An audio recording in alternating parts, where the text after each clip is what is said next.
Oknum anggota DPRD MBD dilaporkan ke polisi atas dugaan kekerasan.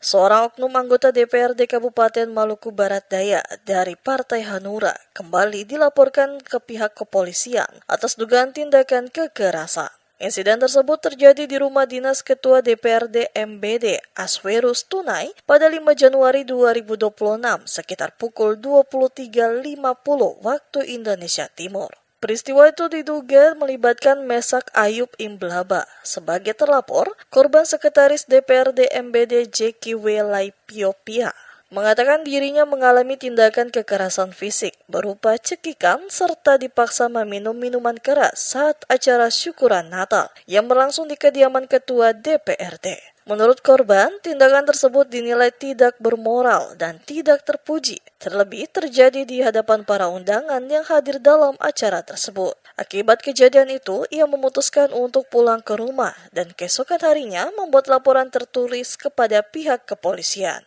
Jeki mengungkapkan bahwa meskipun pihak keluarga terlapor telah datang untuk meminta maaf, ia tetap memilih menempuh jalur hukum. Menurutnya, secara pribadi yang bersangkutan telah dimaafkan, tetapi proses hukum tetap harus berjalan.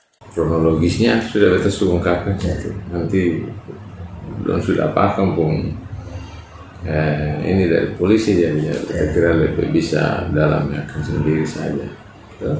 Harapan Bapak ke kepolisian, Pak? Ya, sebagaimana yang kita nyatakan di sana, pasti seperti yang itu sudah yang kita harapkan. Ya, diselesaikan sesuai dengan ketentuan aturan yang dalam. Yang belum punya kewenangan, ketentuan yang Sementara itu, Kapolres Maluku Barat Daya Budi Suryawardana membenarkan telah menerima laporan pengaduan tersebut. Kapolres menambahkan pihak kepolisian akan menangani kasus ini secara profesional dan tetap berpedoman pada ketentuan perundang-undangan yang berlaku.